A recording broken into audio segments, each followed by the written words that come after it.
Bring this meeting to order, please. West Perth Police Services Board.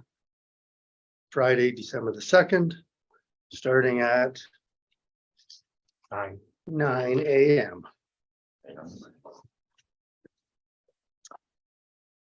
We're looking for a confirmation of the agenda, but we'd like to adjust the agenda a little bit. If we could do the police services reports at the end. We've got some other items that we'd like to get through before that, and one of our members, Mayor McKenzie, has to leave by 10 o'clock. So, and sometimes the reports take a little bit longer. So if we could just leave those to the end. So if anybody could make a recommendation to accept the agenda as presented, please. Moved by Paul, seconded by Walter. All those in favor? That's carried. Thank you. Any disclosure of pecuniary interest from anyone? See none. Thank you. Delegations, don't know of anything. Nope. Confirmation of the adoption of the minutes from the September 28th meeting. The recommendation that the West Perth Police Services Board adopt the minutes of the September 28th, 2022 meeting as presented. Moved by June, second by Paul, all in favor. That is carried. Thank you. Correspondence. Ministry of the Solicitor General update regarding the Community Safety and Policing Act. Did everyone have a chance to have a look at that? No, it really didn't tell us anything new. It just didn't tell us anything new. Nothing else to say there. And then the second one, 6.2, we had a letter of resignation from West Perth Police Services Board member John Moak. I believe that was sent in to Solgen, yes? Yeah. Yeah. Okay, so, do we have any discussion on that, I guess is the question. Did you look? I didn't look to see if there was anybody else in the process. Did you look to see? So, no, I did not. Oh, okay. Dan, you did have an email with Dwayne Sprague. Yeah, sorry, can you clarify what's the question? Well, was there anybody in the process? To be appointed by the province? Yeah. No, we've already met the minimum standards, so we're having 2 appointments was already above and beyond. So in talking with Dwayne and with the sheriff. No, because of the resignation, my question was, like, they start processing. It takes a long time. It takes more than 9 months to go through, more than having a Do we know if there's anybody in the process? list? That's what I was asking. Not that I'm aware of. Yeah, okay. That's all I was Yeah. asking. Yeah, not that I'm aware of. Yeah. So, unless someone sees a reason to do it any differently, we would just leave that seat. Well, we vacant. have to leave it now anyway, don't we? But some, And with the no, change we don't coming have in any 9 choices, months. right? But they sometimes will hold a position, like somebody's been through all the checks and whatever, They're waiting. and they're waiting. Yeah, and sometimes there's that kind of thing. Yeah. Understood. Okay. Any other discussion on those things at all? And if not, we have a recommendation that West Perth Police Services Board accept the correspondence as information. Moved by Walter, second by Paul, all in favor. Thank you, that is carried. Moving past the reports for now. 7.3 is the 2023 Police Services Board meeting schedule as a draft. Audrey's got it up. Audrey has it up there, so does that work with everyone? We can always adjust it as required. Exactly. Yep, It doesn't really matter what we have because it can change. that's right. So, as in today's meeting. That's So Yeah. can we have a recommendation, the West Perth Police Services Board adopt the 2023 meeting schedule as presented. Yeah. Moved by Walter, second by June, all in favor. It is carried. Thank you very much. Those are all Wednesdays, right? Is it like if we gone back to the usual? Yeah, fourth Wednesday. Okay, well, that's fine. I should have looked. I didn't. yeah, this one really throws us through the thing.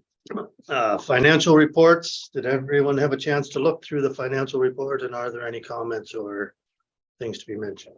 I didn't see any anything screwy. I did not either.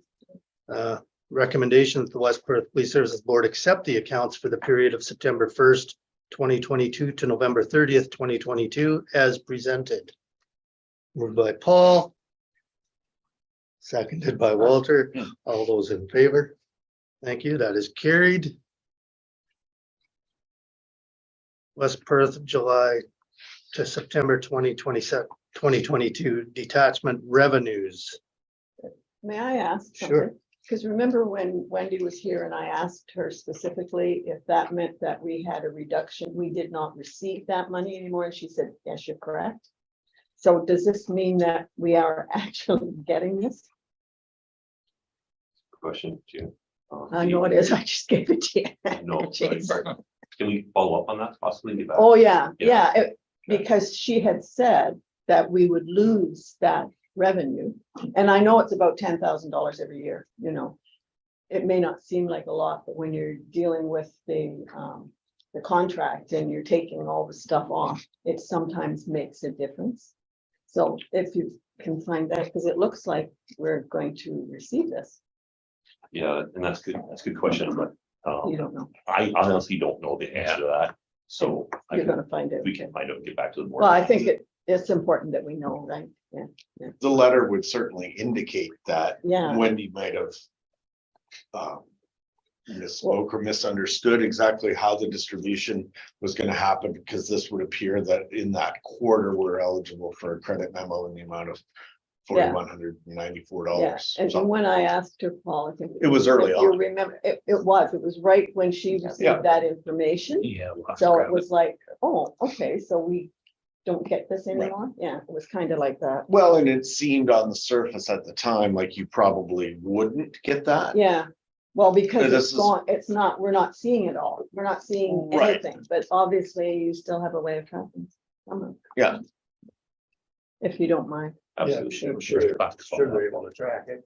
Well, in today's Looks like world, they're they tracking should, it pretty well. well, no, they're tracking excellently. Yeah, exactly. Right. I don't know whether we got a copy of that letter. We had that letter sent to us. That I'm not sure if that was included. Okay. Oh, Like, I don't know if we have a copy of that letter there oh, in our emails that was sent out. It's It was in there? Yes, it's in Okay. the agenda package. Okay. Yeah. I was it's just trying to okay. just got it. Okay. Yeah. All right. Perfect.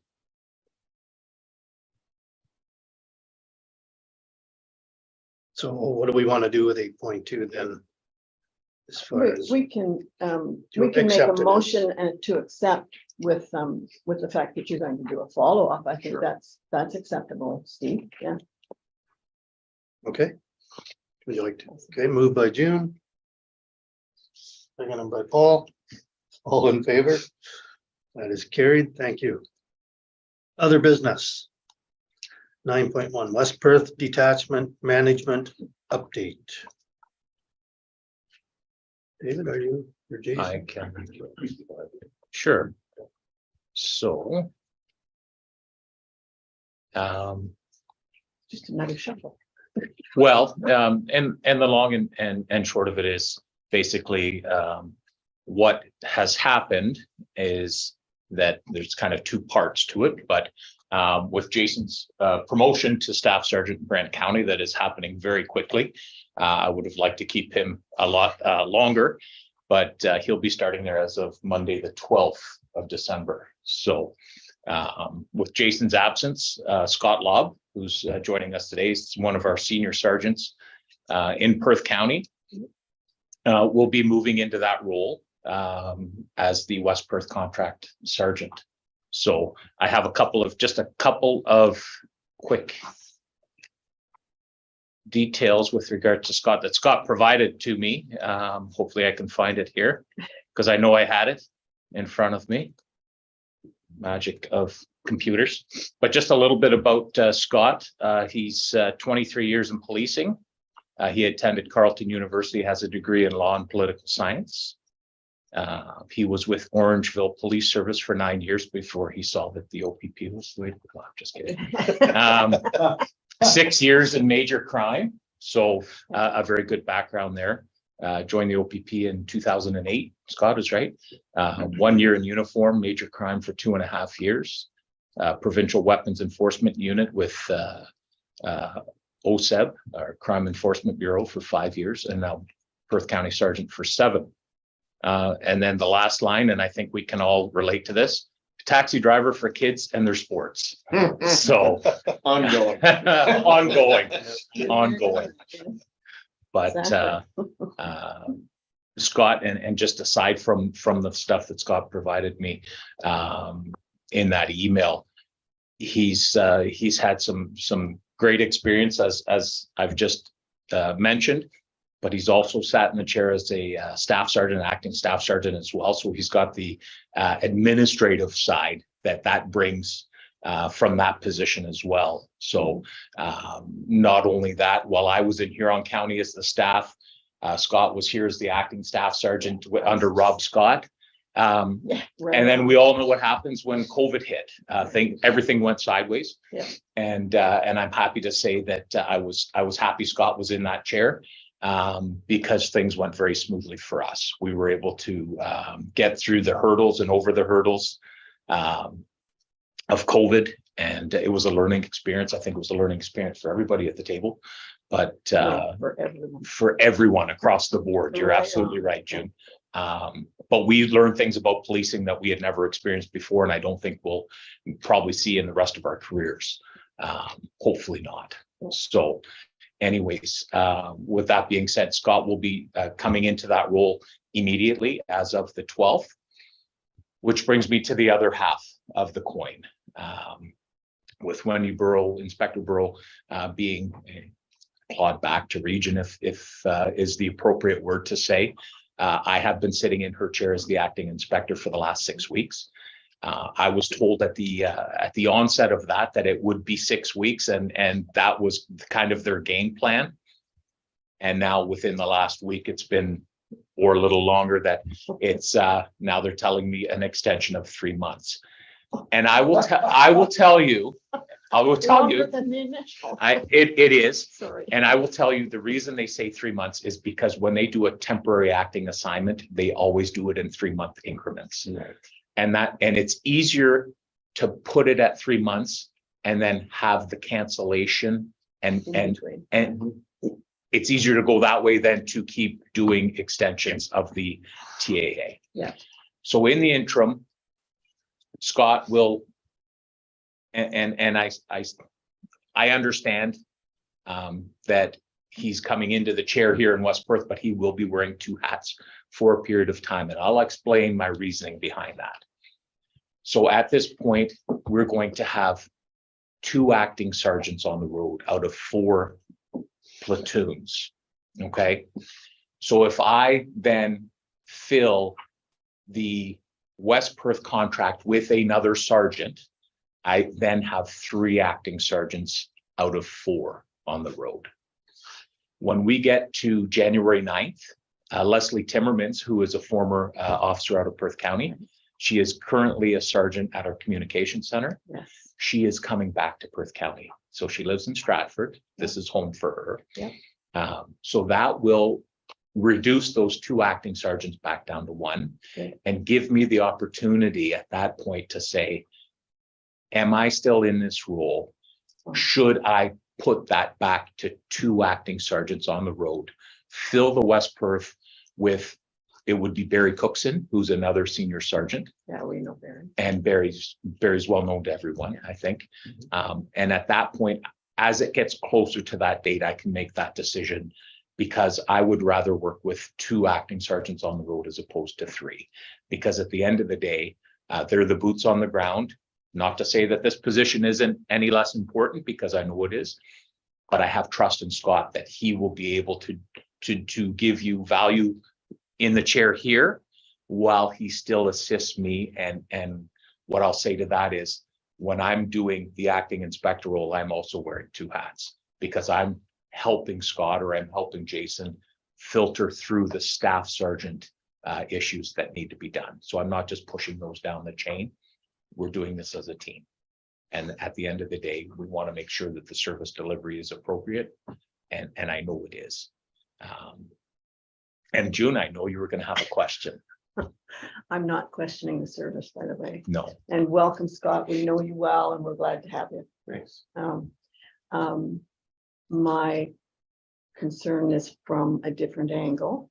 okay, Because the taxpayers of West Perth actually pay for that position, and I think it's $740 approximately a day. So if there is no one sitting in that chair, and I understand what you're saying about doing two roles and whatever, but to me, it doesn't answer the taxpayer question. If you're buying a pair of gloves, you receive the gloves, right? no, I understand. Yeah, so if the taxpayers are paying $700 and some a day for a position, and I'm not questioning your ability, that's not where I'm coming from. I'm coming strictly from the taxpayers are paying for this. It not only needs to happen, it needs to be seen to be happening. That's where understand. I'm coming from, and you're a taxpayer, so. Yeah, no, you I know am, what- I am as June, and I agree with you, and I understand what you're saying. And the position that Scott will be doing the majority of the time will be spent here in West Perth, out of this office and available to the public should they need to speak to someone. Yeah, So things that in the administrative role as the staff sergeant can be done. no, I'm not questioning that, David. Yeah, Like, don't get me wrong, I'm not questioning the ability, but I know that Scott is not going to get paid in the next position, in the staff sergeant position, and get on top of it, get the money from that West Perth taxpayers are paying. He's not going to get. Maybe you're onto something, Mary. Yeah. Yeah. Cute, Scott. Yeah. But that's, no, and I understand it. And what I think it has to boil down to is operationally and the importance of having the supervisor positions on the front line. yeah. So, And like I said, I'm coming from a different angle. We're board members accountable to the taxpayers. We're the ones that are going to be asked, mhm, like, who now is our contract sergeant? Like, and the answer is Scott. yes, And, but not really, because he's also doing that other position. but right? when you step into the office or you phone the office and you need to speak to the contract sergeant, Scott will be available. He will be there to take that call. Okay, But you know where I'm coming from. And June, previously, we've always backfilled it, like historically, we've always backfilled it, right? and if I was in a position, To do again, that, yeah, where I could comfortably, I don't, again, it boils down to the front line and it's the domino effect I know. of filling those positions. And comfortably, I would like to stay with the two acting positions on the front line. And as of January 9th, one goes back to his home position and that frees up another that I can fill. Yeah, you can go. That I can fill with an actor. And then Barry Cookson for the interim. And if I bring Barry in, it could be January 9th. And we say, you know what? Yeah, we don't have an answer yet. We bring Barry Cookson in. He could be there for a week or he could be there for 2 months. Yeah, and I understand that, And that part I understand. yeah, On that road many times. Yeah. but so it's just that in the last, and we're going to say 30, 40 days or whatever, it appears as though there hasn't been anyone in the contract sergeants yeah, down here. Remember, I drive by every day. I know you do. So And I- Jason, So I can speak to that. absolutely. I've been in that Absolutely. chair, 100%. Have you? So I don't always have a car. So I get driven over Okay, and I get it dropped off. dropped off. So I do the tuck and roll as I roll over the car. June, you Right used to the to front stop door, in to so we visit get on in. me. I know, I used to stop. You well, used to stop in to cheap car. visit me and say, hey, where's You know, Dave stop in and today? say- My office door is Exactly. always open, always has Yeah, Yeah, I know, so, I haven't been chairs. been. And if there has ever been an issue, I have a good relationship with Dan here. We either email or talk to each other Okay. quite frequently. Yeah, And so, yeah, I've been very much engaged in this position because it is my position. It's his home position. so And let I me ask, encourage you to continue. I look forward to you Absolutely. guys Yeah. stopping in. I know. it's June, if Scott, I and can do just know you- add one thing before we Yeah. continue. The other thing is, in fairness to Scott, to put him into that role, I need to have him in the chair from the start, from the onset. So if he's going to be my acting staff and have no tie back to West Perth, it's not fair to him either, No, because No. he is now the guy, right? He Yeah, is the contract sergeant. So, you know, I want him in that chair from day one. And I know, and I'm asking that he's going to now be the acting staff as well and take on some of those administrative sides, but it can be done from his chair in yeah, West Perth. and like I said, I'm not questioning that portion. Does that answer our taxpayer? If somebody questions us, does that answer our taxpayer? Is that satisfactory? Like the taxpayers getting service for their dollar? That's what I'm saying. All I'm gonna say, June, is it's a question I've never been asked, and do you think the taxpayers actually know what's going on? Well, most of them don't, No. I would think, but that doesn't mean It's that just not- we shouldn't address it, No. though, you know, I get a lot of questions. not that. Not that, Well, and I think What do we you have an think? answer. We have That's someone right. Yeah. doing the job. absolutely. And that you have kind of addressed it better this morning, so. Yeah, and an email is only as good as the words that are in it. Oh, yeah, And to be able Yeah. to expand upon it. And that's, I knew we were going to do that today. But I can tell you as a taxpayer in West Perth, I'm confident that if I had a concern and I phoned, Scott is the person that's going to be on the other end of the line. and you'll be there.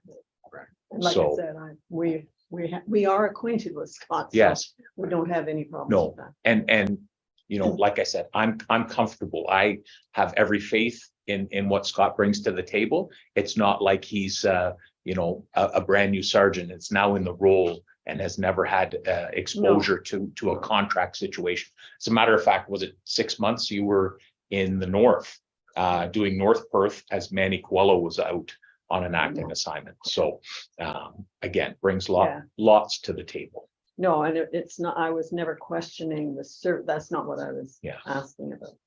Thank you. Anything else on that? Paul?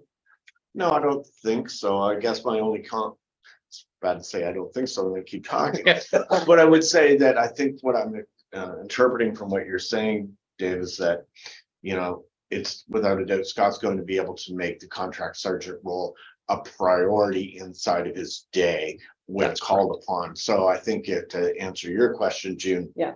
If a taxpayer were to suggest anything different, maybe his role isn't 100% contract sergeant at this point of his day, but We're getting service for dollars. service for dollars, and it's being made a priority. Okay, That's probably the best that we can hope for as we evolve. Is that I- fair? Dave, That's to say? 100% fair. Absolutely. The priority will be here. yeah, And on the other end of the phone, should you Yep. have concerns, will be Scott. Perfect. I'm happy with Thank that. you. Okay? Thank you. no, I appreciate Yeah. that. No, When I read this, I thought, "Oh, shoot, no. And again, like I said, the email is only as good as just Wow. kind of laying the framework for the discussion, yeah, right?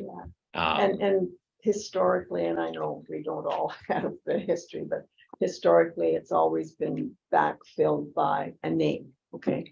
And this time it's, yeah, the name is there, but he also has to wear another hat. Thing. Yeah. Okay. We still are getting service for dollars. Thanks. Excellent conversation and It is, I explanation. think so. Thank you. All right, go to 9.2, the petition for an electronic speed control device. I can talk to it if you Sure. don't want, yeah. Yeah. fire away. Ultimately, council received a petition for an electronic speed control device. Just north of town of Mitchell, just north of the connecting link. Council referred it to this board for a decision. You'll see through the budget, that ultimately staff are recommending that we look at purchasing one of these devices. They are $4,000, and then following that, there'd be a $500 annual fee, and that would give us access to the cloud data, which I'm talking with Jason that's invaluable. That's essentially, we can use that data, and they do use that data for various aspects. And if there's questions on that, I'll let him speak to that. But essentially, the hiccup we have right now is where they're actually requesting the device is outside of our jurisdiction. So we're working, we have some questions in with MTO on how to put it where they want it. If it can't go where exactly they want it, we can move it south within our border. And additionally, the sign itself is in essence portable, it's solar powered, so we can take it. And if we find the sign's done its job in this aspect, we can move it to some other hotspot or anything else like that. So pending any questions, we are looking for a resolution that the board recommend council include this sign in the 2023 budget. And you'll see when we get to the budget conversations that preemptively I've included the sign in the capital budget here as well. But we just wanted to emphasize it through motion to council and to the residents. So this is on 23 north, Yes, north of Francis Street, yes, north of Bornholm. no, just outside in the transition zone. I know that. Just before the Ritz Villas Laneway. Okay, oh, like I didn't recognize the names. I mean, I live in the area, but I don't recognize the names. They're So all across the road. probably. Well, I know Ian. Google. This is the only one I- Yeah, and I agree that the vehicles come into town at quite a rate, like tremendous rate. Trucks in particular, you know, there are coming in. And there is a school crossing there now. There used to Exactly. be, but there is a school Yeah. school crossing there now. So what is the hiccup? Like, can we put it out? Like, really, they want that out. Past the connecting link and will MTO let us do that? I don't have an answer yet from MTO. I think if we're paying for the sign and it's essentially a stake in the ground, I don't foresee an issue. I'd be quite disappointed if there were an issue with it. But We're dealing with um, ministry, right? yeah. So, right? I would just put it up. Ask me. I'm not sure that. Oh, that sign. Oh, I don't know, that was what we told them. to put it. Exactly. The holes are there. Yeah, I'll just, I Because- mean, just to be clear, it is a matter of jurisdiction. It's a Ministry of Transportation jurisdiction. And if you think about your travels around southwestern Ontario, where you see a lot more of these signs, I can't think of any of them that are in the provincial jurisdiction zone. And so they're always inside the connecting link or on county or local roads. So we certainly don't want to presuppose what their answer is going to be, but I'd say it's likely that there will be reasons that they will not want. There's reasons of consistency, and it's another level of jurisdiction. And frankly, it's their lane. We're not going to put a sign in their lane and just see what happens. No. I know, joking about that, but we're not doing that. No. Because I'd be pretty upset if they put one in ours to see what would happen. And so we're gonna respect the jurisdiction and ask the question, and then we'll work backwards from there. I suspect we'll see that it'll at least be in our zone. Or frankly, if we want to get it in the next year or two, it'll be in our zone, because there's two ways to say no. There's to say no outright, or there's to just don't answer for a long time. So to be honest, I think we probably have to start with looking at where we're going to put it in our own jurisdiction. We can ask the question if we move it later, it'll be portable to a certain extent. And this is a different one than the ones we've been using because of the ability to pay for the subscription and download the live data.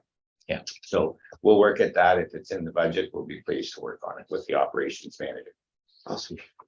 So you need a motion then for council. Well, I do, but maybe we should talk about the crossing guard school safety zone also. Okay. So we've got some concerns in the downtown area Where they're putting up where those things and. the crossing guards have had some issues with cars driving right over the pylon that they set out in the center, the Yeah. center. I can marker. talk, I can talk to it now. I was gonna bring it up in budget, but that's fine. So essentially, yeah, we have our core crossing guards, and we've had issues both in front of the school and particularly in our downtown coordinator or our downtown corridor. Bylaw is here. When Bylaw is able, Bylaw has been great, and he's been there as a second spotty at both areas, and he's actually got some plates where we've had some infractions committed, and our OPP friends have followed through on those where to the best of their ability and where they can. So we're appreciative of that, and they've also been in the areas when they can be as well. But I don't think we want OPP overly monitoring crossing guards when they have other work to do. Well, Too I expensive. did do a loop this morning and just said hello to all of them and kind of watch the flow, but again, it's when you're present. Yeah. You know what I mean? That You can't be in And all the places accident at all the time. Downtown, those vehicles are traveling pretty fast. So to mitigate, we That's put, initially we put a large candlestick pylon, and it's gone, on my count, it went for about 5 rides down the road. So we've put a second candlestick pylon, so we kind of have one before and one after, and the crossing guard is crossing in the middle. They've still gone for rides. I just got an email last night, actually, that the one is done, and these aren't even a year old. So it's been hit so many times in less than a year that we need to replace it already. I think a big issue is people cutting the corner. And if you're ever there and you want to look, you can look at the tire marks that are coming over the, essentially it would be the curb, but the curb's flattened, but you can see it there. And the flower pots kind of helped with that a bit, because we've even had the flower pots hit down there, and those have gone for a bit of a ride. So in the interest of our staff, we've done a Near miss.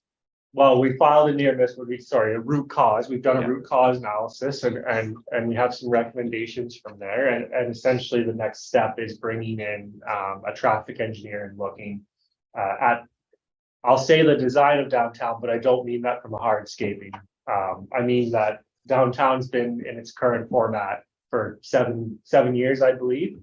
Regs and rules have changed and technology's changed. So what at the time would have been standard practice, there's likely standard practice has changed. There's more safety features that we could include. I'm not talking about changing any infrastructure or anything like that. I'm talking about, should we be adding signs? Should we be adding a crossing walk sign similar to what we have at Henry Street that you have discussed? And also because we've had some issues in front of the school. Same type of thing, right? Can we bring someone in, and what is the best practice today? What lessons have we learned in the last 7 years that should be implemented or recommended? So ultimately, we are talking about signs, and I think other low-hanging fruit. Like all of our crossing guards now have the LED patterns. Yes. They all didn't have that less than a year ago. Additionally, you'll see in the budget, we've always had a running posting for crossing guards. We haven't been lucky to get anyone apply. We just got 2. So what I would like to do, and I'm kind of looking for the board's blessing to council on this one, and sorry, Steve, this isn't on your sheet, but we want to bring in an additional crossing guard. So we want to put 2 crossing guards in that downtown location, and then they'll each come out from each side, and then 1 is in each lane. And that's kind of our, call it interim solution, and maybe it's a long-term solution, but I'm hoping if we have 2 people out there and 2 pilots, we can get the message across. Now, I just saw that, I don't know if it was yesterday or the day prior, where there was 2 at that intersection, probably just to We've been testing it. testing it and see They've how been that, there for a while. yeah, Like, We- you were there one time. Yeah. When I was crossing. 42. Right. yeah. Yeah, we have one crossing guard that I begged to come back as a fill-in. I will say she's been great, and but she is, however, a fair weather crossing guard. So she's made that very clear to me, and I have to appreciate that. Yeah. She's done the gig for a long time, and she's helping me out and us out. So I'm happy to take any questions on that. We're kind of looking for this as the first check in the box to get some direction, say, yep, go down this road, and we'll start getting some quotes and things like that and sourcing, but this would be something that we view would come out of our municipal operations budget and not the police service budget, less that the additional crossing guard would be in one of the budgets we'll review tonight. If I could just add, and I think the model would reflect what's in Stratford on Huron Street. Mhm. Where I you was have thinking. 2 crossing guards plus a light system, Mhm. and that has drastically improved.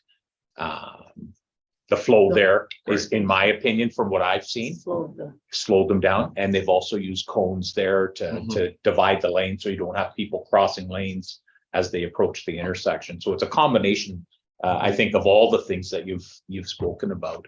But I think it is effective from what I have seen and I understand. My daughter was going to that school, going to the school just down the road, so my wife would drive that every day, and the times I would be taking her in, you would see the change from what they had previously, so.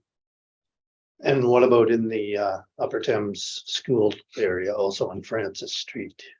Yeah, I think, and again, with the engineer, I think that could be solved with some more signage and potentially, if it's the school safety zone and things like that. There are signs there, but they're few and far between.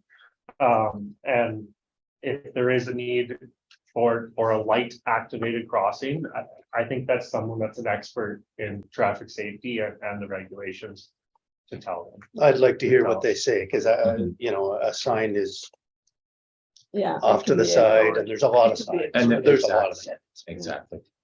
I think when you take it to the next level is what's appropriate when we're talking about children Oh, and yeah, crosswalks, so, blows you away, doesn't it? yeah. Little children, little children. Yeah. And on this, and back to the speed sign, are we talking about 1 speed sign or 2? One To is the recommend. cost that I put forward is one, because this is the only petition we've received or really concern we've heard other than the school crossing areas, and it is portable. And that would face coming in, so when they're coming in from the north, okay. Yeah, correct. Up to the board, as I said, they're $4,000. They're $4,000, that quote's real fresh, and the first year's the Bluetooth cloud-based software is included, and then after that, it's $500 per sign. So Got it. we'd be committing that if we went to, we'd be committing to $1,000. I was just wondering about a speed sign on Francis Street also. Mm. So maybe we just wait to see what the recommendation is. Sure. See what they say, they may suggest something different. Okay, yeah. So my comment from my perspective is, as a board member for a number of years on Police Services Board, I've always felt very strongly about the benefits of speed signs. In the past, we had some budgetary constraints from council that made it more difficult for us to implement that. But I, as a board member, would be very supportive of a motion that we would recommend back to council the purchase of 1 speed sign at minimum. And I've said it at this table before, going towards the crossing guard piece, children in that are the most important assets that we have in our municipality, and we want to do everything that we possibly can to support any initiatives that keep anybody, including myself, to walking through downtown, kids, seniors, etc. So from my perspective, I'm supportive of both initiatives, including, having some kind of traffic engineer take a look at what might be best practices now. I was involved 7 years ago when we did some of the changes downtown, and we did have some great input at the time, and thought we had done a really great job. In hindsight, maybe there were some things that we could have or should have done differently, but you make the best decisions you can at the time. So that's my comment on the 2 And issues. time changes everything, Paul. Absolutely. Like there may be some stuff now that wasn't available. Oh, then, 110, 7 years ago. 110%, right? Yeah, When I look at the speed signs that Daniel's talking about today versus what we were discussing at. 6 years ago. I mean, now to think that it's $500 and you can get all the data and it's cloud-based, and yeah, we used to have to go put a battery pack in them and then download to a laptop, and with Cumberland. got a big piece of paper. I think, Absolutely. Jason, I can't remember And exactly, then but the it was, battery wouldn't there was a work. lot of, And anyways. then you'd be, I digress. you'd have a debit, right? Like, That's right. the problem. So So you're making the recommendation and. I would be making the happy. motion? I would be happy to make a motion for both if you wish, or So that the West Perth Police Services Board recommends that council of the municipality of West Perth includes a solar powered speed sign in the 2023 budget. Correct, I would make that recommendation. And continue, he wants to, do you Well- want to add to that, the recommendation to bring an engineer in to look at the, Yeah, that's you're in the doing it next two, one. but you're doing two separate then instead of one? Doesn't have to be, I guess. It doesn't have to be, and I'll just highlight again to the board that what's not included in there is the addition of that other crossing guard. Ah, But why can't it be one motion is It what can I'm be. asking. No, it can be. Why can't I, yeah, why cannot Paul extend his Sure. motion to include those So- other two items? I would, yes, I would put both of my comments into one motion as it relates to the speed sign. The West Perth Police Services Board recommend to council of municipality that we purchase a solar powered speed sign in the 2023 budget. As well, that the West Perth West Perth Police Services Board recommend that council hire a traffic consultant for the downtown area and provide recommendations.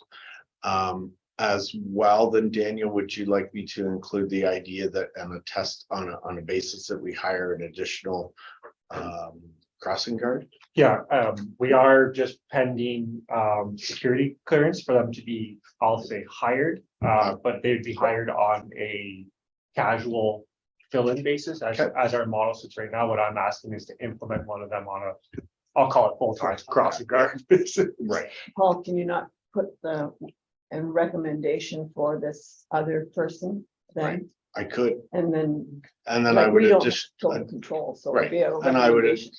I would make a motion to additionally recommend to council of the municipality of West Perth that they consider hiring an additional crossing guard for the downtown location, that you would have two crossing guards available at all during the regular period of time. Does that make sense? Well done. Yeah. We'll see. Audrey can capture all of my. She has. She Yeah, has. pretty good. So And I. So, there you go. Second that. seconded by Jude, Yeah, all in favor. That is carried. that's not the first time we've looked at two downtown, by the way. Oh, We were always restricted by money, I think. at one point. Awesome. Okay, Thanks, Paul. 9.3 West Perth Police Services Board proposed 2023 budget. if I can, Audrey, I'll just start with bylaws, bylaw enforcement budget. And I recognize bylaws in the room with us, but really, we're in a contract with bylaw. So annually, there's a 2% increase, so that's where you're seeing the annualization increase for the contracted services. And then the line item above, as we've moved, and I'm happy to report, we finally got some traction in the courts. We got some fees to our traffic bylaw amendments approved. We need to update our ticket books. So that's where you're seeing the $1,000 base increase. Essentially, if we buy 100, they're $10 a book. I don't know if we'll buy 100, but I'll speak with Jason more about that. But that's kind of what those two budgets are. And I just wanted to bring that forward because this one's quick and easy. If there's any questions on this one, I'm happy to talk to you. I do not. Everybody? Okay, I will just jump up then one to the next one, Audrey, we should say OPP at the top there. Yeah, thank you. Yeah, so you'll see that our contract, we're actually looking at our OPP contract. I'll just highlight that it's going to go down, and that's actually just a reflection. Just think some adjustments from year end of 2021. So it's going to be a decrease for us, but it's, in essence, it's really not a decrease by any means, but just the way it's going to hit the books, it will be.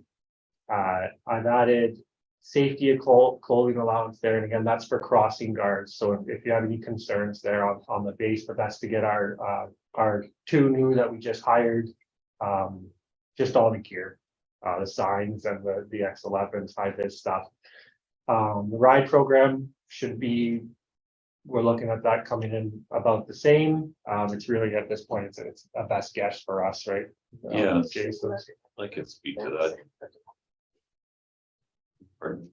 Go ahead. No, you. Yeah, so the RIDE program, every year we apply for a grant.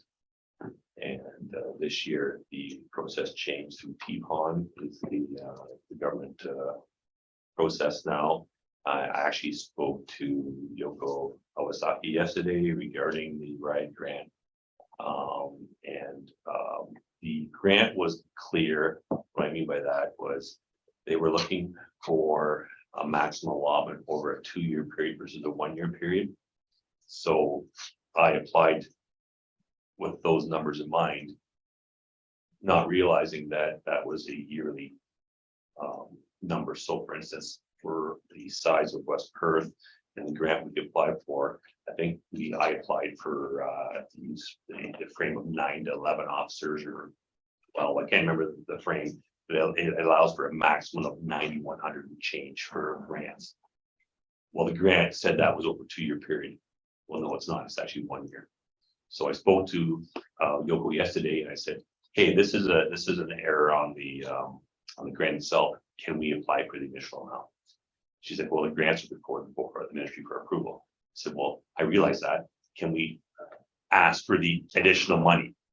So she's going to flag our files, which includes North Perth as well, and see if we can't get the additional funding from year-end savings. So what she meant by that was municipalities will apply for these grants and never spend the money. Yeah. So they're hoping that at year-end cost savings from these grants that aren't spent, it will offset the additional funding that I'm asking for. So fingers crossed that will play out and those numbers will be accurate as Dan has mentioned there. Because traditionally, I think we're right around $8,000 to $9,000 a year per ride, Yeah. whereas the grant was clear as it kind of spoke to $9,000 over 2 years, which was a significant decrease, Oh, yeah. right? So if all the stars align, I'm hoping it will play out. She was optimistic as well, that because of the cost savings from the other police services, that we could support the increase that I'm asking for. And if she can do something, she will. Correct. She's good. And these grants were delayed this year. Yeah, um, because of the election. Because of the Oh, of elections. course, And that's why we're in the position we are now, not with a final answer. But Because we can spend $4,000 pretty quickly. But not yeah, really. Yeah. Right. Right, so, yeah. Fair enough. Okay, sorry for the long-winded answer to that one. No, others, everything's been status quo, I guess, for the rest of that budget. What I will highlight is there's a supplies budget there of $5,000 for OPP. And this seems to be something that traditionally we've always included in the budget. And I think, our actuals haven't been reflective of that to date. And essentially, I think COVID's played a part in that, but as Jason and I discussed, the barbecue, and I know that's nowhere near that expense, but there's other things that if there were money in the budget that could have OPP out there in the community and having that presence. So I'm just looking to the board if they want to include that again, if they want to shrink it down, that's completely up to the board. I'm just highlighting it there.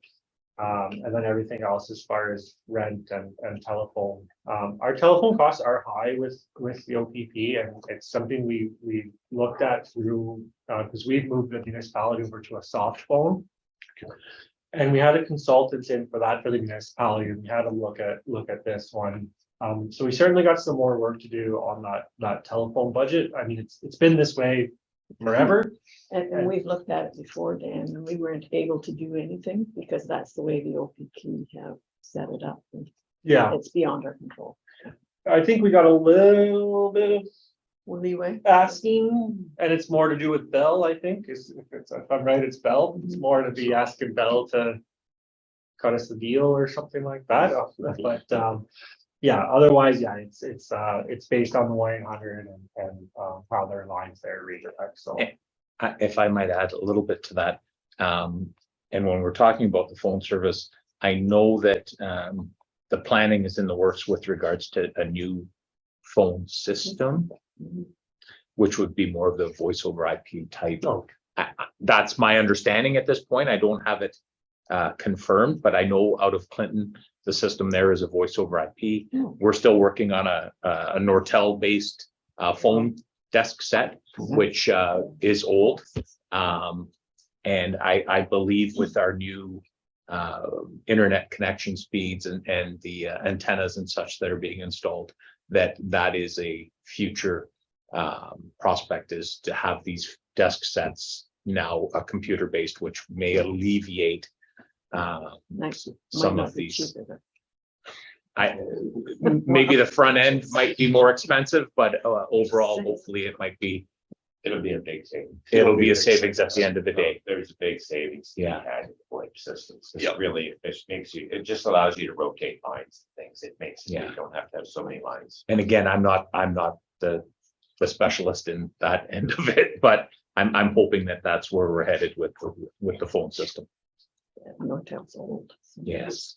Audrey, if you scroll up, we can get to line 30. It's good information. It's the way to go. It is, absolutely. Yeah, it should be a second page on that line item. Because it'll show the revenues. Your screen up here is not. Sorry. Okay, sorry.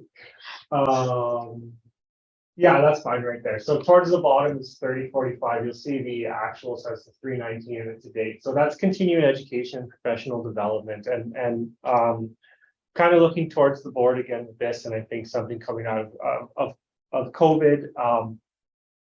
My recommendation would be to look at some figure in likely the $3,000 to $4,000 for some education for our officers, and I'll maybe hand the floor over for Jason or Dave to make a case, but I think that's something the board should and likely would and traditionally has supported. So in the past, we've always sent a member to the Coil Conference for the youth officer, right? And with COVID hopefully on its way out, that we should send one this year, so that will continue for next year as well. And one of the other pieces that I did speak to, and I wrote a grant for it, was crisis intervention training for our officers. Okay, so in the past, Stratford Hospital has offered that training at a cost to us. We always send somebody. So I know they're in a bit of a transition over there as well, but that's my plan is to get officers back on this training. We do offer in-house training for our members, but this is above and beyond that. And I think it's an invaluable training for officers to have. So that would come at a cost as well. So again, if we can send our members to some of these training sessions that are above and beyond what our service provides, I think in the end, it's only going to add to service delivery that our officers will provide to the communities. Yeah. And then revenues for this one, I kind of spoke to, they're largely grants and ticket based. And right now they're just status quo with the exception of our cannabis legalization funding is done. So they've just been left as how they were. Is there any questions or do you want any clarity on this? I think the supplies line should stay in. Okay, Just in case, 'cause Yeah. we don't know what's coming down the road. Better to be there. yeah, and I think the board used their miscellaneous budget last year to support the Yes. barbecue. Yeah, we had to find money. We often have to look for something if something's there. And that was well received. Absolutely. For communities week to have the Absolutely. You had all that kinds of available, things. right? So We had a good day for it. we did and, a beautiful day for that. a lot of people just coming up and chatting with us, and it's a great experience and a great interaction with Well, the it's public. So good community. 100%. Is there any feedback on the training budget? Would the board be comfortable finding any money for professional development and training or? But you always benefit from, if it's good training, it's, you always, the community will benefit. I don't know, what do you think? Yeah, I agree. So you're, 3,000 or 4,000 in would be great. Okay. do We'll we go- know what the cost is at all? With Stratford, like if the training in Stratford, that's relatively a low cost event. It's with a conference, it's the mileage in the hotel, and that's where they add up really is the cost for something of that nature. Now, like FOIA conference is shared between the board and my Northbridge as well, right? Yeah. So it's So not two. all on the. No, it's it's full the two, board. yeah. Right. So I think that's sufficient for any sort of training that would come open to us. I'd recommend 3 then. Okay. Thank you. And then finally is the board's budget, and we've just left it. There's just some mileage and a small miscellaneous again.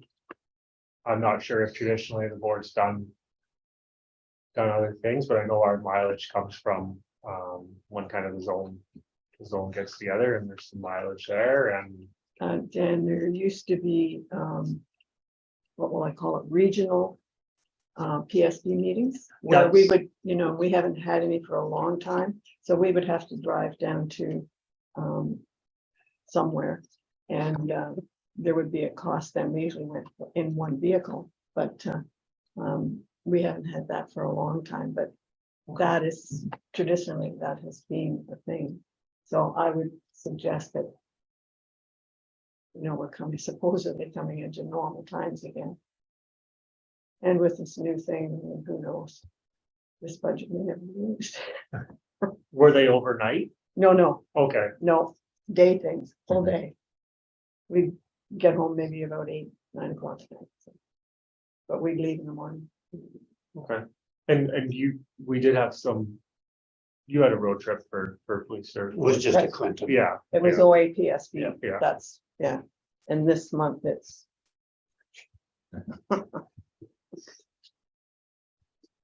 If there's any other questions or comments or adjustments or No. I'm happy to make them, but I think for the most part, it's fairly status quo. As I said, we're efficient at just bringing back in the line items we discussed. Okay, Thank you. so we have a recommendation that the West Perth Police Services Board approve the 2023 budget as presented. And the West Perth Police Services Board directs staff to present the 2023 budget to council for approval. We have a mover for that. Walter, thank you. Seconded by Paul. All those in favor? That is good. That's carried. Thanks very much. Chair, I have to excuse myself in the meeting. I have a meeting with the Home Builders Association at 10 tonight. With everything that's going on, I think I better go. Off you go. Thanks. Thanks for your help.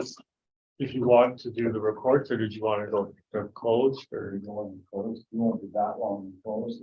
No. Let's see now. Have a good day, all. Thanks, Jeff.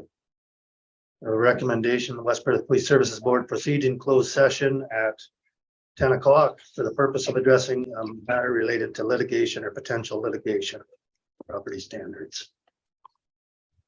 A mover for that? Walter, second by Paul. All in favor? Carried. Thank you.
discussion of a property standards issue.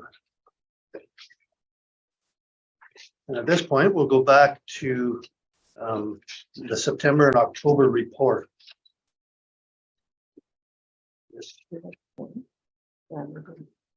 Yeah, we do. Sorry, That's all right. sorry, just hit me. I don't go down with plans to figure out.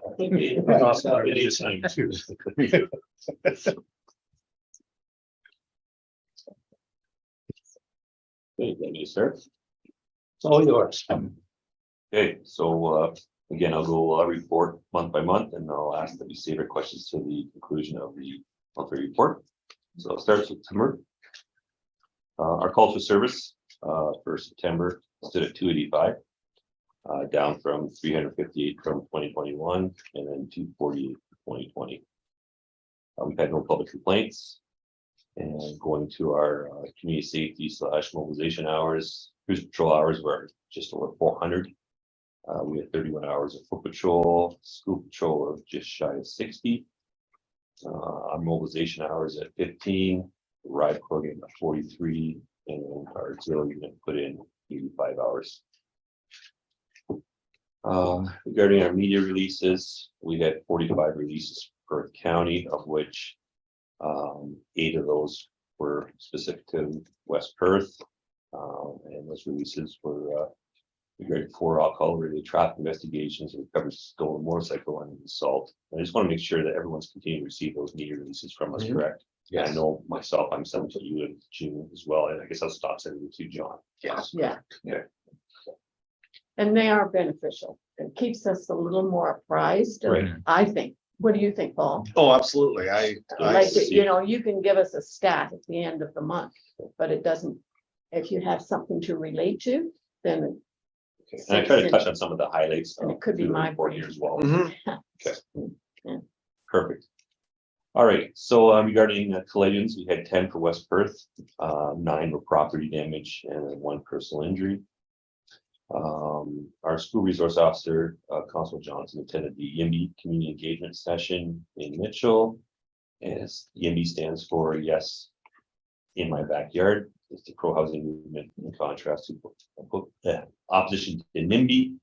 And then again, I had to look this up as well. The YIMBY position supports increasing the supply of housing within cities where housing costs have escalated to an unaffordable level.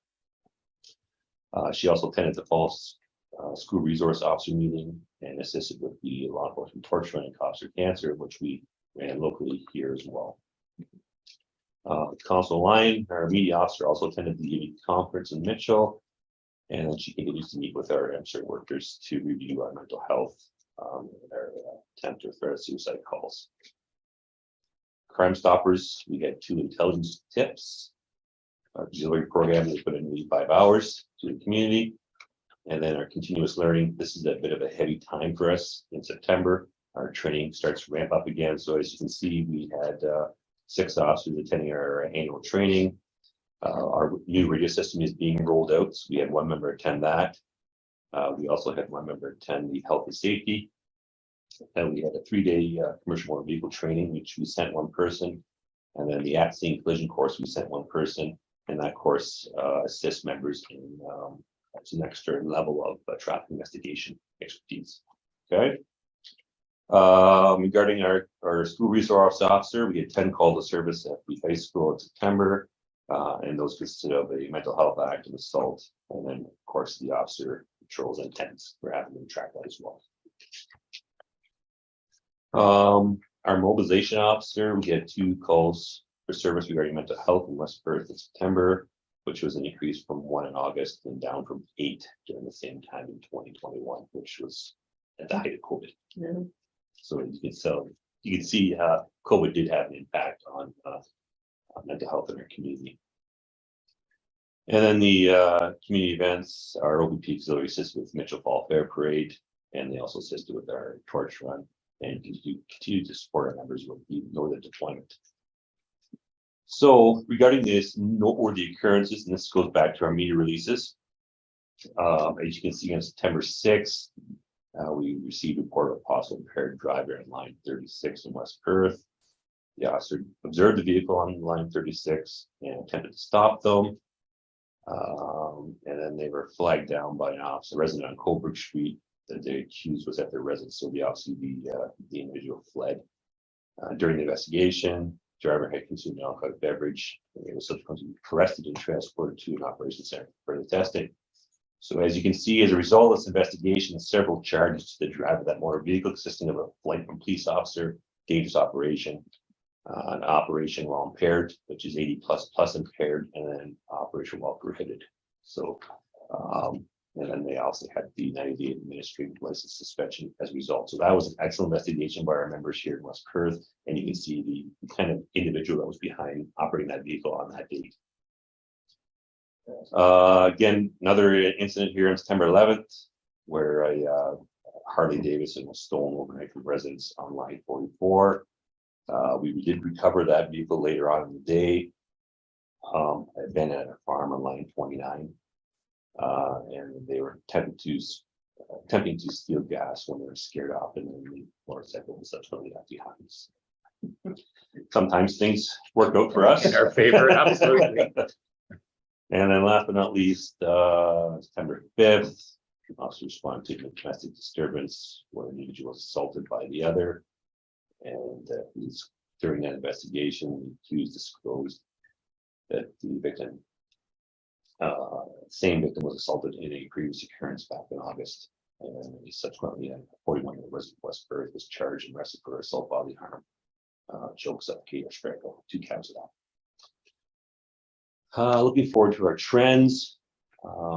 In September, the violent crimes stood at 9, which was up from 4 in August, and then down from 11 during the same time period in 2021. The 5-year average for this is 8. And then referring to our property crime incidents, for September, they stood at 9, down from 18 in August, and then down from 32 at the same time period in 21. So our 5-year average in this case is 19. So September was actually a pretty good month for regarding property crime.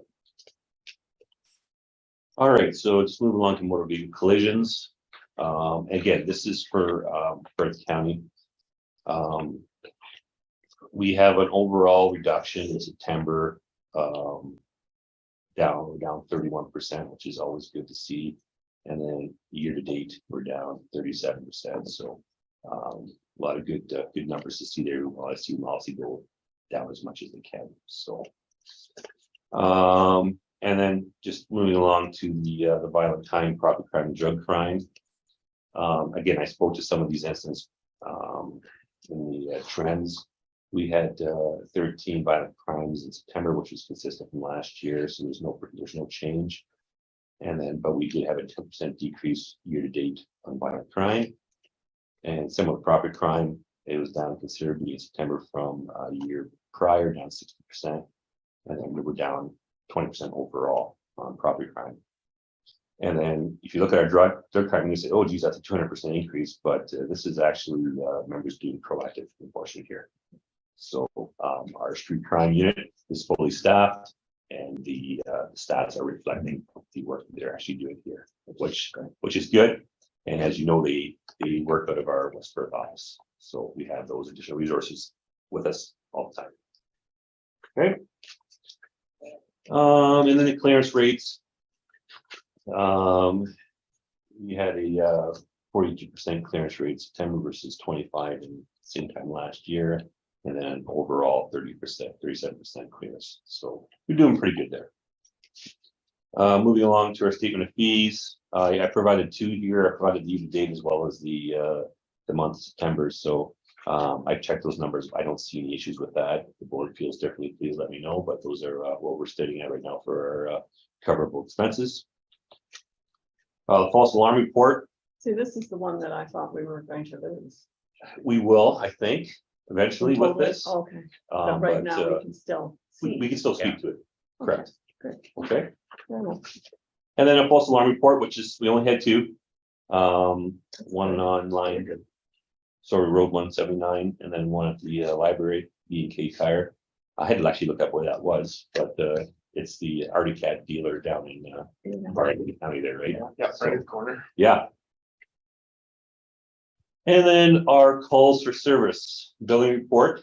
I think what's most important here is the very last page, which speaks to our weighted hours year to date.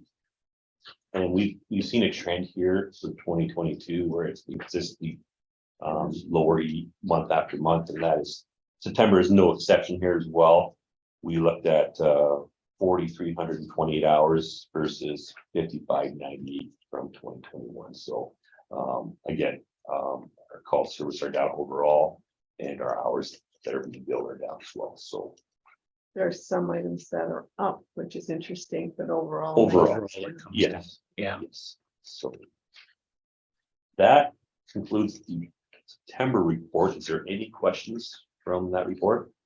I see that our domestic violence or domestic abuse situations are greater now in West Perth than they've ever been.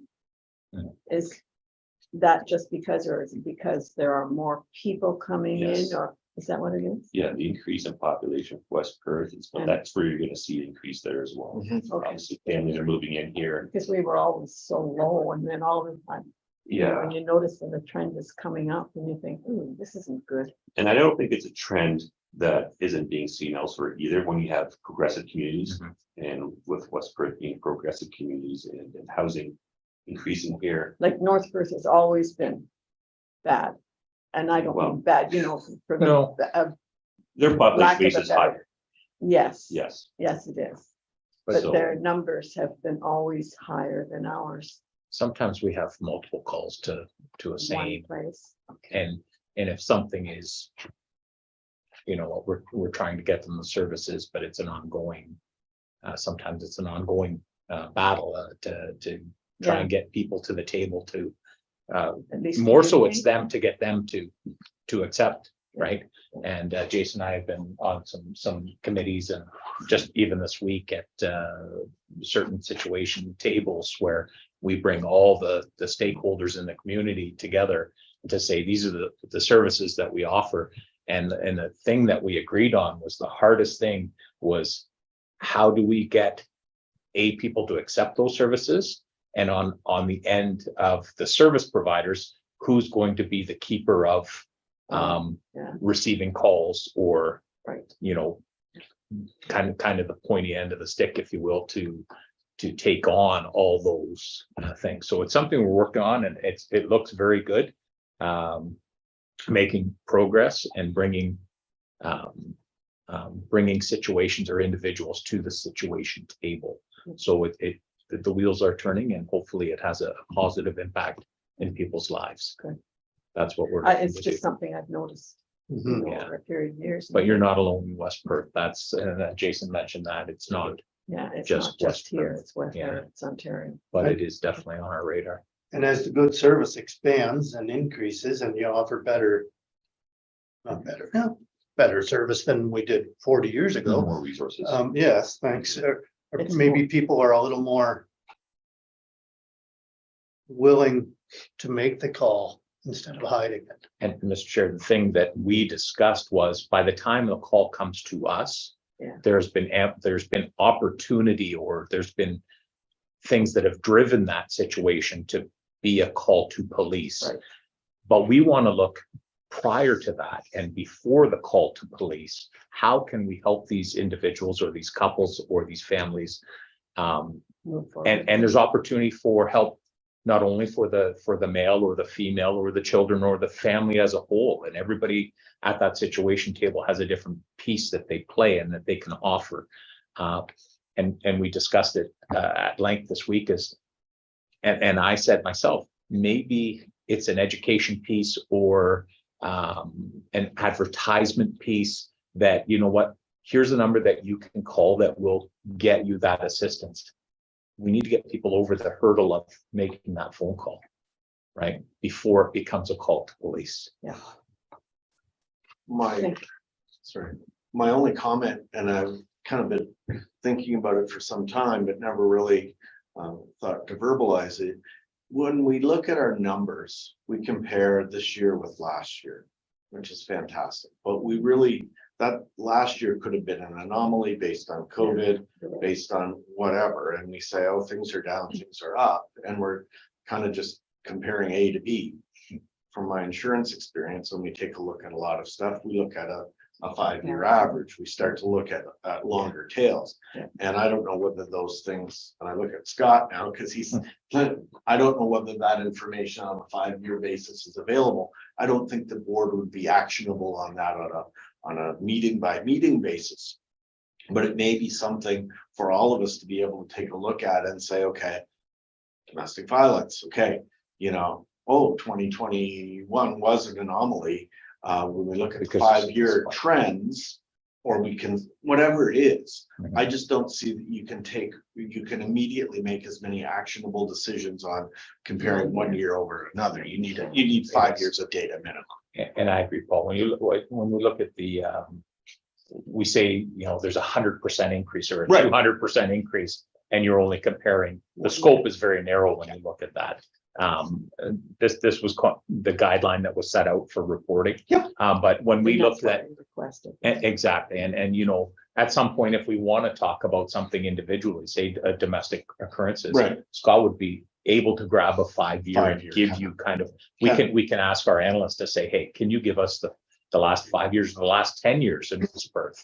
Right. And we can then see a more true picture of what are we comparing to? Are we comparing to last year where now we're looking at a spike or a decrease, or are we in line with But when, what we've expected? when we look at your projections or what we want to do over the next, we look at, isn't it 5 years that we look at that point? I believe that is a 5-year think that's a capture going 5-year. back, and there's Yeah, the, Right. whatever you call the plans. what's you know. anticipated, the Thank you. forecast, basically. Yeah. And that's based on a wider But we scope haven't seen um, it. Fair enough. through that program, so Yeah, usually when you come out with your 3-year plan or whatever, then we it's a look at, 5-year, then you look at it's a the 5-year thing then. the broader scope. Okay. Yeah. Okay. But again, perfect timing. I had a couple of meetings with regards to domestic violence just this week. Yeah, And these are the things that are in motion to. well, it's just something that I Yeah. have noticed and, and I don't look at 1 year, I'm thinking Yeah. of trends, so. Yeah. Absolutely. yes, Thank you. Awesome. Okay. Move along to October here. So our calls to service, 320, 335 for last year and 237 back in 2020. And no public complaints. Cruiser hours at 376.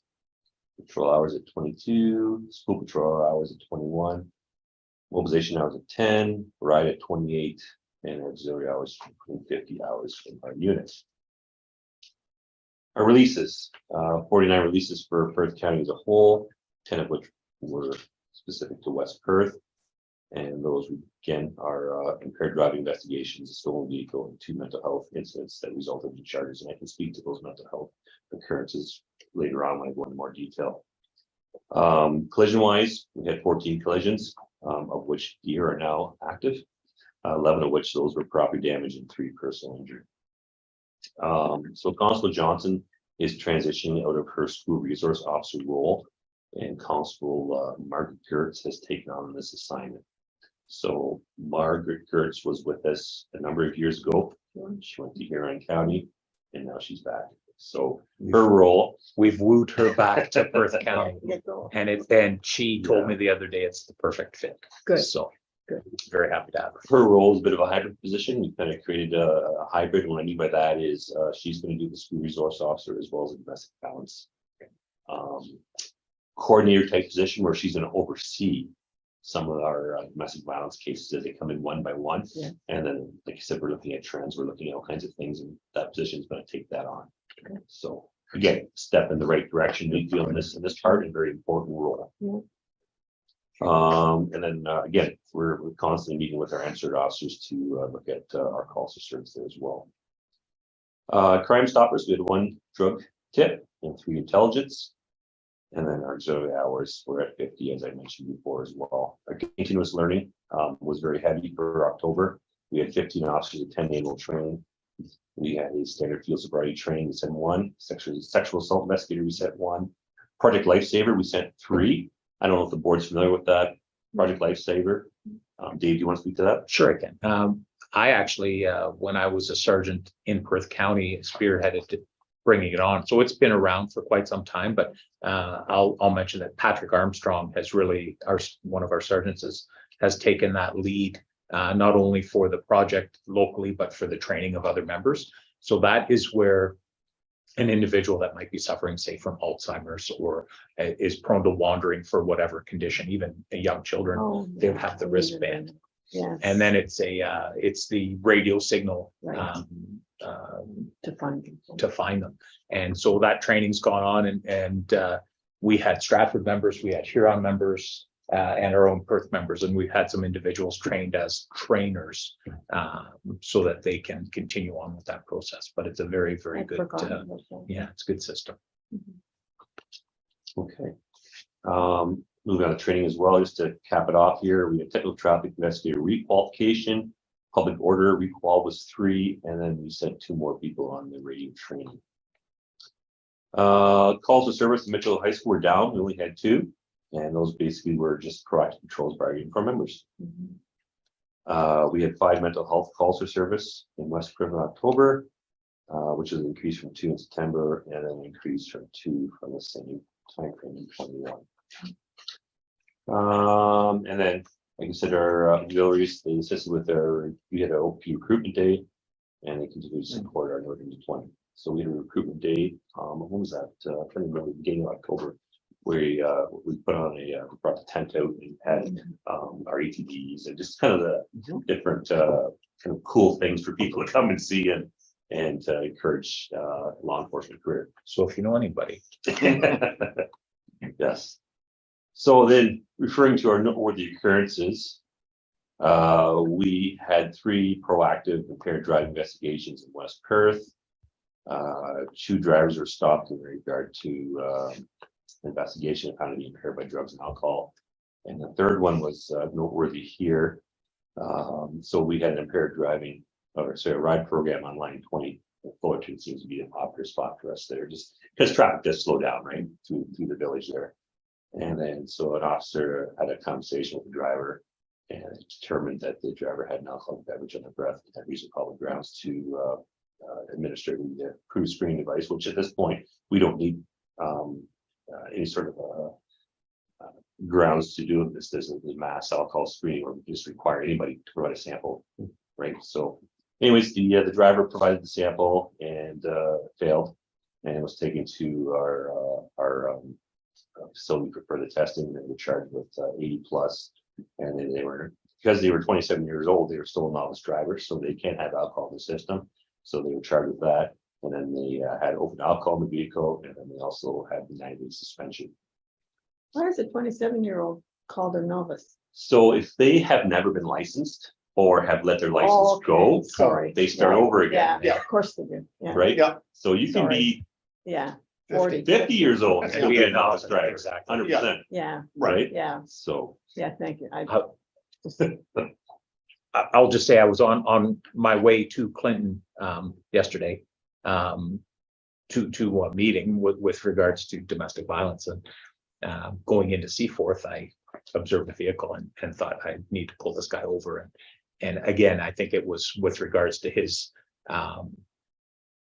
comfort level or familiarity with driving. He was 40 or in his 40s, but I would consider a novice driver. But unfortunately, of course, when I speak to him, turns out that he's also a suspended driver. Oh, So of all the vehicles for me to engage with at that point, and I said, this one I have to speak to.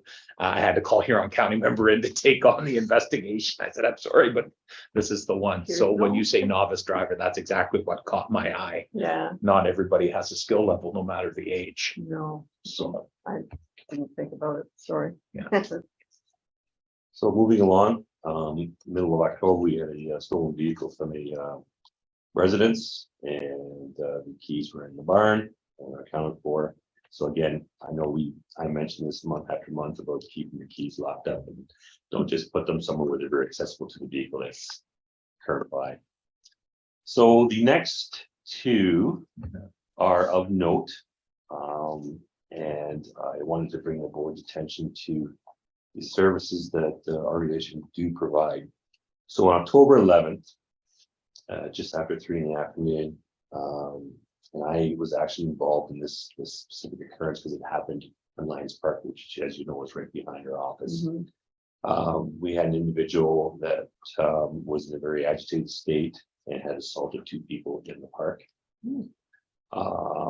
An individual resided in West Perth, suffering some mental health challenges. I responded to the park, as did a bunch of our other members as well, and we were able to make contact with the individual, but there was quite a long period of time here where we had to try to reason, try to explain. He was in a very bad place, called that. And I ended up taking him in the back of the ambulance to Stratford Hospital. His mental health wasn't well.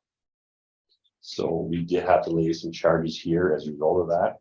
But again, this is where my position here in West Perth and being detached worked very well, because I was right there. And I oversee our I'm sort of program as our mobilization officer program here as well. So I had some experience dealing with some of the mental health issues that are going on. So this was a prime example. And then the other one was the end of the month, just after 7 p.m. We attended a resident on Napier Street. This another person was suffering a mental crisis and had somewhat barricaded themselves in the residence. So as an incident commander, I attended and took charge of that scene, overseeing some of the ongoings as well. And Scott, you know this one as well. Your platoon was working that night. And we had a resident who was displaying various level of force against our officers. So we ended up calling in our emergency response team, crisis negotiators, and then actually our MCIC, and that stands for Major Critical Incident Commander, came up from the south and oversaw some of that, as well as myself on scene, as well as a sergeant from Huron County came over as well. And we were successful in getting him out of the residence without any sort of injury to our officers or him. He was subsequently taken to Stratford Hospital, but we did lay a bunch of charges, as you can see, that are threats, mischief, assault, police, resist arrest, and he did have a bail hearing as well. So another mental health matter that we've had to deal with and had to have a weekend we call it during response, where we use those other resources that we had available to us. So this seems to be, what would you say, Dave, seems to be at the top of the list right now with It is. pressures on us. Mental health plays a big part of our calls for service. It affects us every day in our calls for service and what our members are faced with. MCERT does a tremendous job in dealing with individuals, but some individuals don't want that help. Again, be it domestic assistance or mental health, you need to have a willing individual to get them that help as well. I was out on 7 and 8 highway within the last 2 weeks with an individual that was walking into traffic. If you can imagine, at 3 o'clock on 7 and 8 between Stratford and Oakville, the bag he was carrying was actually struck a couple of times by vehicles passing at highway speed. Again, a mental health driven call for service. And when you get there, you were faced with, I don't want your help. Right. So unfortunately, we have to make the decision for the individual's own safety. They can't be walking on the highway. They don't have that understanding. And we have to take them into the Stratford Hospital. And in that case, we were, the individual was foreign, but the calls for service are definitely, I don't want to say trending up. I think they're at a level where it's a constant. Yeah. And I think, Jason, the one that we spoke about already, where the individual was in the park, led to another incident as well, where our window was broken at our office. But we were able to identify that individual, and charges have been laid, and the restitution order is being put to the courts for the cost of repairing that window as well.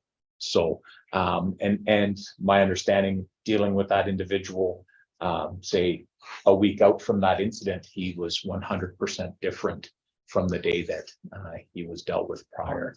So he's getting the services, or But it's dangerous also, mental health. It is. Because aren't those 2 officers that were murdered They sounded to me to be both mental health situations. You're talking about in South Simcoe. Well, and in Vancouver as well, Vancouver. yeah, yeah, so, there was definitely a degree of mental health, in Absolutely. those So- occurrences, so. We're very aware of that, and we don't rush into these situations by any means because officer safety is paramount here, as well as public safety. Absolutely.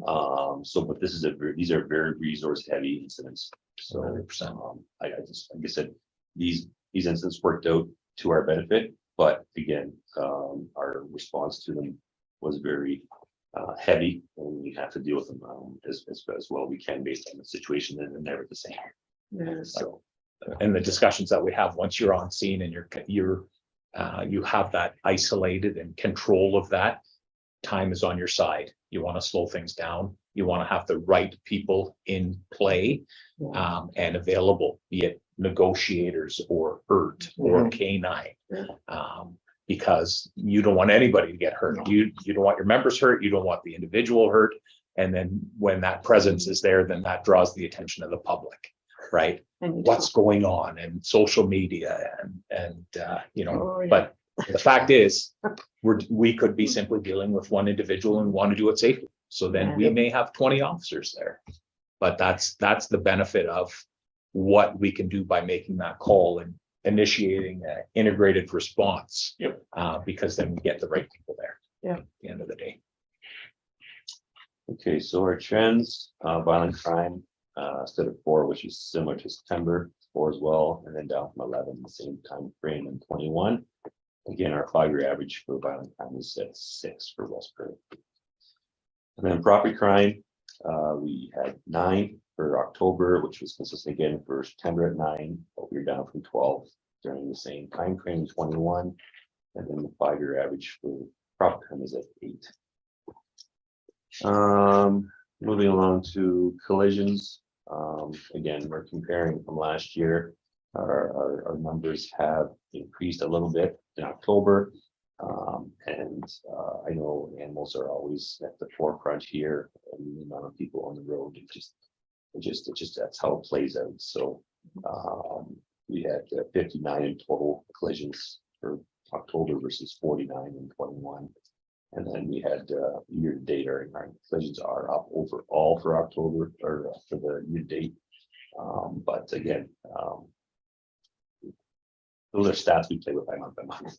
Well, I think, and Yeah. to your point, I think, Jason, is that, you know, we were heavier in COVID last year. I was just reading an article that just talked from the insurance perspective about we're getting the days of having fewer people on the road have passed in the back now to our usual trends, Right. which you might, you know, would see in a 5-year thing. And Correct. but so, yeah, I think Okay. I would believe that's the reason why we're just getting more people out and about. Obviously, you would have seen it. Yeah. Less vehicles on the road, less Right. collisions, less That's right, calls to right. All that kind of stuff. but- exactly. Yeah. And then just touching on the 3 big ones here, violent crime, property, and drug. Our violent crime is down 33%, and then overall 12%. Property crime is down approximately half from last year, and then 22% overall. And then drug crime, we just had the one occurrence in October, and we had one last year at this time. So, but overall, you can see what we've done. This is where the positive work is coming in. As I mentioned in September as well, we've had 11 drug occurrences in year to date versus 5 last year. But again, that has to do with our property CSU unit. So, and then clearance rates. I think getting better reporting these days when it comes to our clearance rates. We're at 53% for October versus 25 from last year, and then overall 34%, I guess, overall total when it comes to the difference between the 2 years. Recoverable expenses, you can see the numbers here as well. For October versus year to date. I don't see any issues with those numbers. I've done a pretty good job of putting them together here in West Perth. And then I noticed here as well, and I always speak to the trends. B&K Warehouse has another false alarm in October from September. So very aware, Armtech, we did stop them for a bit, but I know if they had one here. I'm not too worried about one here and there. It's just that if we see a continuation of this. So I'm gonna see whether B&K has anything for November. And they'll be able to report that next month. And maybe that's one point we make a visit out there and say, hey, what's going on here? Right? Could be a new employee. So just, and you're probably aware, I'm guessing, because B&K has stuff on both sides of the road. Yes, yes, So the service is on the one side and then showroom on the other, so. yeah. Two This separate one, buildings. this is on the north side of the road, this location. Oh, is that one? Okay. That's on the north side. of the Oh, road. okay. Yeah, so, both, he said both months, it's the same one. So, Oh, is it? Okay. yeah, so, I didn't look at the municipal address. I only looked at the common name. yeah, So, okay. yeah. Thank So, you. again, moving forward, we see a trend here, we, to be able, so. Good. We're very alive to that. Yeah. But only one architect for 2 months. Yeah. That's right, Which is right? good. Right? Which is good, because usually it's a boom, boom, boom, boom. Exactly. So, yeah. And then finally, our billable calls to service, and like I said, the big number, I think that most of us all kind of go to is what are year to date weighted hours for October, And then later. 47.32 versus 62.76. So that is something we're seeing, like I said before, month after month. We are fortunate that this is a trend we're seeing right now. Yeah. I hopeful that carries forward, but again, I don't know what the You future's gonna can't- bring. no, you can't. So any questions regarding the October report? No? Thank you for that. Chair, I would just add if there's any questions or anything on reports, we do have planned the community safety well-being report coming forward, but likely for our next meeting. A draft was prepared. As a draft, we didn't bring it forward. So That's fair. we're waiting for the committee, but just if there's any questions about what's been going on there and kind of that arm of everything, we'll look forward to bringing that to the board. Okay. I do have a recommendation that the West Perth Police Services Board accept the reports for the months of September to October for 2022 as presented. You and me. You. Moved by June, seconded by Paul. All those in favor? That is carried. Thank you. Next scheduled meeting is January 25th, 2023. If that works for everyone. If it does not, let us know. It does at this point. I don't even know whether I'll be, like, I don't know who the reappointment is, right? I'm the. I wouldn't, community at large. I wouldn't dwell on it. Well, I'm not, I'm just making a statement. I understand. We're all Thank kind you. of writing this out as we're doing. Be very honest. Is there anything else before we speak for adjournment? No. We should say thank you, Jason. Well, Thank you for Yes. being here and for helping us and being informative. We've enjoyed having you here, so. and I want to thank the board for your support. It's with mixed emotions that I do leave, I'll be honest with you. Yeah, but it's a promotion. I did, my plan was to retire in Perth County, to be totally honest with you, because I only have a couple years left. Yeah. But as you know, life has a way of changing every once in a while, and this was something that I wanted to see through, to see whether it was possible. And Mhm. here you go, you sometimes you gotta be careful what you wish for, right? So, Yeah. but again, I want to thank everybody for their support and the friendship and the working relationship we've had for my time in this position. And yeah, I know Scott will do a great job. Oh, sure he will. We know Scott, Okay, thank and you. that's good to have Thank him you. too. But we have appreciated that. I'll just add the amount of success that has come through the West Perth chair with the position that Jason's in right now as the contract sergeant, and the number of sergeants that have been promoted out of that seat, including You- myself. So There you go. No pressure. no, there's no pressure, Scott, but again, Jason did a fantastic job for us. We hate to see him go. I've tried several times to coax him into changing his mind, but no, it's gonna be good for Jason and good for Scott, and I think good for the detachment as a whole in Brant as well, to have you down there. So And he was shy when he first came. Wasn't he? Was I? Can I have a motion to adjourn the meeting? Oh, sorry. Oh, I'm sorry. do it. It's your turn there. I will make the motion. Seconded by June, all in favor. There you go. That is carried. Thank you.